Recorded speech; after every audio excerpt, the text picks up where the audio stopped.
How to find public profile info settings on Facebook mobile. Hello guys, in today's video I'm gonna show you how to find uh, public profile info settings on Facebook mobile. First thing we're gonna do is go to Facebook and then click these three lines here and go down into your file settings and privacy and then click settings,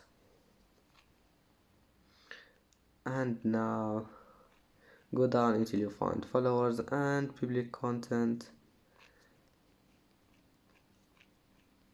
and here you will find public profile info settings.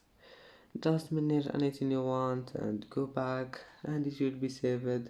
And that's it for today's video. If you like this video, please don't forget like and subscribe, and see you in the next video.